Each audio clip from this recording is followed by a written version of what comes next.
Muy buenas y bienvenidos a Green Macarons. Como habéis visto, ya he dado mi opinión sobre la ley de Redfield.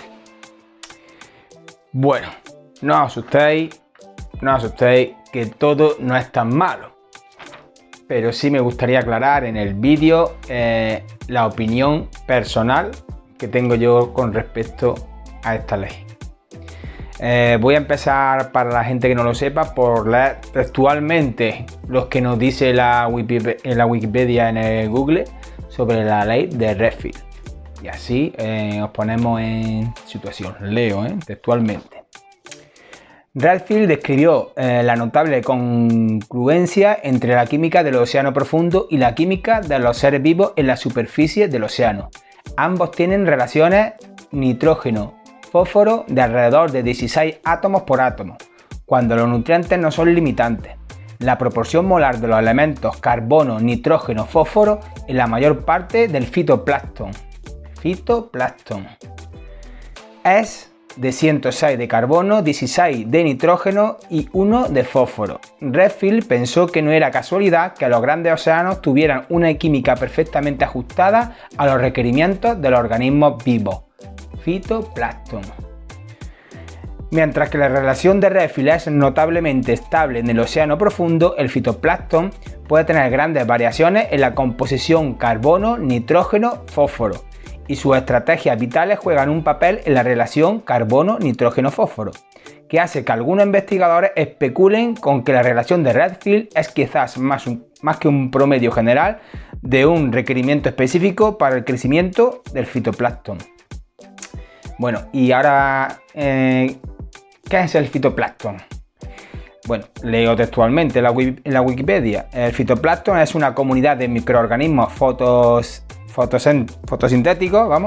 que viven dispersos en el agua y forman parte del conjunto de organismos catalogados como algas, ¿vale? El fitoplancton, digamos que es el organismo más primitivo, hablando fotosintéticamente, ¿vale? Es el organismo vegetal más primitivo que hay, ¿vale?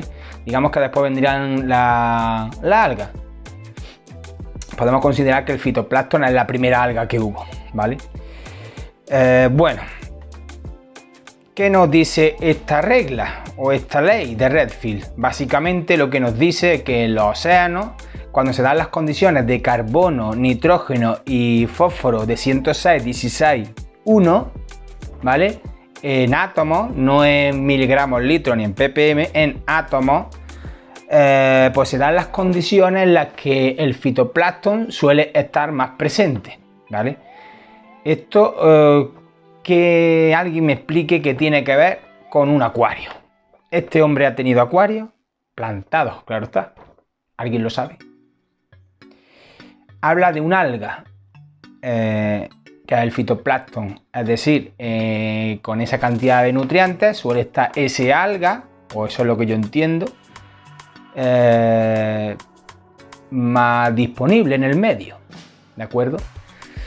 Pues no habla nada de plantas, nada de acuarios. Esto es un sistema cerrado. No es el mar, no es el océano, es agua dulce, no es agua salada. Bueno, aquí veo yo mucha incongruencia y yo esto lo cojo con pinzas. Ahora bien, en un acuario, ¿vale? Cuando hablamos de la proporción de Redfield 10:1, porque el del 13 del potasio no se habla nada, ¿vale? Eso se lo han sacado de la manga. Vamos a centrarnos en el nitrógeno y en el fósforo. Efectivamente habla de nitrógeno y de fósforo. Nosotros medimos aquí nitrato y fosfato, o sea, medimos elementos inorgánicos. Los elementos orgánicos no los podemos medir porque hay fosfato orgánico y nitrato orgánico, del cual hay diferentes formas, ¿vale? Con lo cual, la regla del 10:1, si nos está indicando que vamos a suponer que fuera nitrato y fosfato, que con 10 y 1 de nitrato y fosfato se dan las condiciones ideales para que haya fitoplancton, que es un alga, que leñe hacemos abonando 10-1. No lo entiendo, no le veo el sentido. Bueno, eso por otro lado, teniendo en cuenta que no medimos el nitrógeno orgánico ni el fosfato orgánico. Eso por ahí. Por otro lado, podría darse la posibilidad de que estos elementos químicamente en el agua, digamos que se precipitaran o fueran antagónicos, por decirlo de alguna manera. Pero va a ser que no. Si os fijáis, ¿vale? Aquí en esta tabla, entre ellos, por lo menos, no son antagónicos. El nitrógeno en forma de nitrato, en forma de amonio, con el fosfato. O sea que tampoco es que haya una relación entre ellos que pueda ser que no sean absorbibles por las plantas. Bueno, a mí personalmente lo que me hace pensar es que no tiene mucho que ver con la alga en un acuario plantado, en un medio cerrado. La verdad que no le encuentro una relación. Nos dice posiblemente que donde está más a gusto el fitoplancton, ¿vale? Donde se reproduce mejor. Vale, eso sí puede ser, porque hay algas que están mejor con X condiciones que con otras. Hasta ahí, de acuerdo, lo mismo que el alga diatomea, pues está mejor con silicatos altos, ¿vale? Que no con cero silicato, en este caso no habría diatomea. Pues sí, eso sí tiene coherencia. Podríamos decir que la composición, o mejor dicho, podríamos decir que el consumo de una planta preferentemente tiene más consumo de nitrógeno que de fósforo, eso sí. Como tiene más preferencia, como he dicho en vídeos anteriores, de carbono que de nitrógeno y que de fósforo y que de potasio, eso sí. Podemos saber qué orden de preferencia tienen los nutrientes. Por ese lado sí podríamos deducir que hay que abonar o tenemos que tener, vamos a dejarlo más claro, más concentración de nitrógeno en general que de fósforo, eso sí. Pero de ahí a que tenga que ser 10-1. Y no es una relación, es una proporción. Proporción de 10 partes por una. Puede ser 5, 0,5, en fin. De ahí a que eso tenga que ser estricto, pues va a ser que no. De hecho, si nos ponemos a ser meticulosos, la composición de masa vegetal seca de una planta sería esta. Como veis, esta composición nos indica que hay más nitrógeno que fósforo. Y curiosamente es muy parecido a la ley de Redfield, pero no quiere decir que se tenga que seguir así. Simplemente te dice que la planta necesita más nitrógeno que fósforo en X cantidades, ¿vale? Pero una cosa es lo que necesite la planta y otra cosa es cómo químicamente la podamos tener nosotros en la columna de agua. Como he dicho en los vídeos anteriores del abonado y lo he repetido creo que en los dos vídeos, los nutrientes no generan algas en sí. Y especifico, lo que nos genera algas en un acuario son los carbohidratos y en general las materias o sustancias orgánicas que se producen dentro de él. Al ser un medio cerrado, pues se producirán más sustancias orgánicas que en un océano. Eso es evidente. Pues eso es lo que origina algas. Es muy simple. Tan simple y tan complejo al mismo tiempo. Ahora lo que habría que ver qué es lo que nos produce esos carbohidratos y esas sustancias y materia orgánica en el acuario. Pueden ser miles de cosas. Y eso sí es verdad que ahí está la complejidad de cómo se produce una alga. Una vez que queda establecida ese exceso de materia orgánica o carbohidratos por el motivo que sea, exceso de peces, exceso de comida, planta en mal estado, mucha luz, lo que hace que acelere, ¿vale? Cuando tenemos mucha luz y hay un poquito de exceso de carga orgánica, salen las algas más que cuando hay menos luz y está esa misma cantidad de exceso de carga orgánica. La luz acelera todo el proceso, pero de todo el metabolismo de toda la masa vegetal, tanto plantas como algas. Con lo cual, cuando nos sale un tipo de alga u otra, digamos que sería los nutrientes, para simplificar un poco, serían el bioindicador de qué tipo de alga nos está saliendo. Lo mismo que puede ser un bioindicador de un exceso o un déficit en la planta, también nos lleva a ser un bioindicador de qué tipo de alga se está produciendo. O sea, las algas actúan para mí como bioindicadores de lo que está pasando en el sistema, en este caso el acuario. Si es punto verde, sabemos que tenemos un cúmulo de nitratos no disponible para las plantas y sí para las algas, por el motivo que sea, pero está ahí. Cuando tenemos algas rojas, tenemos un cúmulo de calcio, tenemos un cúmulo de hierro, en fin, ya cada alga tiene su predisposición, lo mismo que el fitoplancton, para que esté más cómoda y se reproduzca. El hecho de tener un acuario plantado con plantas, precisamente las plantas son las competidoras de las algas y ellas son las que evitarán que nos salgan algas. Por eso siempre digo que los nutrientes no generan algas, porque los nutrientes son el alimento de las plantas. Un motivo por el cual podría darse de que una proporción de nutrientes estuviera muy desfasada y que nos diera origen a algas es que uno de estos nutrientes sea antagónico con otro y en proporciones químicas si estuviera bloqueando o inhibiendo la absorción de este nutriente. Pero de ahí a que el nitrógeno y el fósforo, por un desfase entre ellos, nos produzca algas, pues va a ser que no. Porque como he dicho antes, ninguno de los dos es antagónico entre él. Puede ser que otro elemento sí, pero estamos hablando del nitrógeno y del fósforo. Y como he dicho antes, el potasio, en la ley de Redfield que tanto se dice en las redes, en los foros, incluso en internet, en YouTube, pues ese 13 de potasio es un número que se ha puesto ahí al azar, como diciendo ni son ni arre, ni para ti ni para mí, una cantidad aceptable. Pero no es así. El potasio también tiene relación a la hora de abonarlo con otros tipos de nutrientes, que eso ya lo explicaré en otro vídeo. Bueno, si tenemos claros de que los nutrientes, en este caso el nitrógeno y el fósforo, no nos generan algas, digamos que la regla de Redfield, tal como pone en este tipo de esquemas, que yo lo he estudiado, lo he leído, lo he comprobado, he hecho ensayo-error, en fin, yo y mucha gente. Hay gente que le va bien y gente que no le va bien. Y no es que sea una regla absoluta, ni muchísimo menos. Te puede ir bien, claro que te puede ir bien.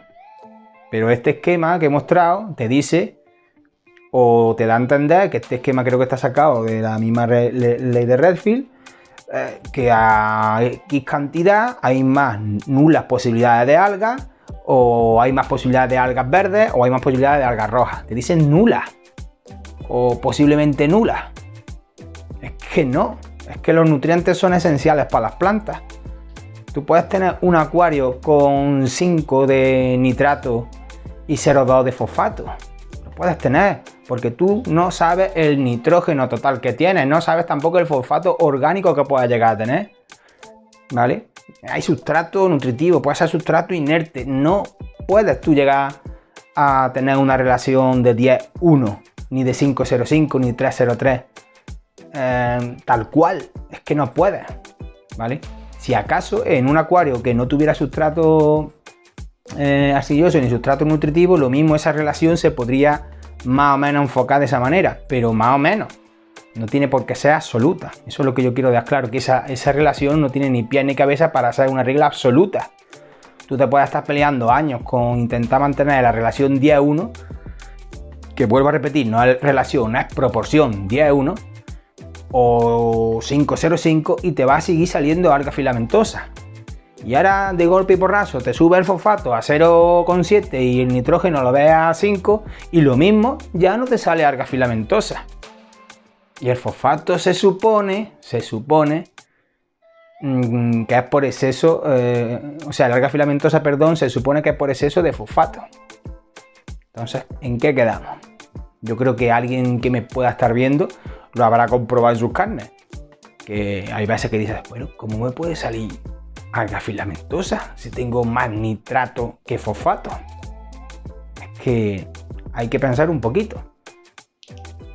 Bueno, entonces, ¿cómo debemos de abonar? Pues debemos de abonar a razón de la masa vegetal que tengamos. Es decir, si tenemos una masa vegetal muy abundante y es una masa vegetal que puede absorber de la columna, puesto que no está anclado el sustrato, o tenemos sustrato inerte, pues quizás solo si es una cantidad de plantas muy grande podremos poner un 10-1, que no tiene por qué ser un 10-1. Cogemos eso como una regla general, ¿vale? Como una orientación. Ahora tú ya vas modificando, tú vas viendo tus plantas. El nitrógeno fomenta que las plantas sean más verdes. El fosfato, por un tipo de clorofila, el fosfato fomenta que las plantas pues, sean más rojizas, más anaranjadas, fomenta otro tipo de clorofila. Sabemos que la planta necesita más nitrógeno que fósforo. Nitrógeno que fósforo, no nitrato que fosfato. Es que no sabemos cuánto nitrógeno puede llegar a haber en el acuario, sabemos cuánto nitrato. Entonces, tiene que ser un poco ensayo-error. Ahora bien, si tenemos la idea de que abonamos según la cantidad de plantas, pues tendremos menos posibilidades de que tengamos error. No sé si me he explicado. Si tenemos poca masa vegetal, no le ponga un 10-1 o un 8-1 o un 10-0-8, no sé, ponle menos, ¿vale? Porque hay que tener una cosa clara, que al igual que la luz acelera el metabolismo de las plantas, que a estas asimismo hace que absorban más nutrientes, si tenemos más nutrientes en la columna de agua, también fomenta que la planta lo absorba mejor, ¿vale? Por lo tanto, crece más rápido. ¿Qué ocurre? Que fomenta que la planta crezca mejor, pero también fomenta que si hay algas, estas también crezcan más rápido. Por lo tanto, cuando tenemos un exceso de alga o alga en general, no hay que abonar muchas cantidades. Al contrario, hay que irse a lo mínimo para intentar que la balanza se desvíe hacia las plantas y no hacia la alga. Muy importante saber que el exceso de nutrientes en columna aumenta el crecimiento tanto de algas como de plantas.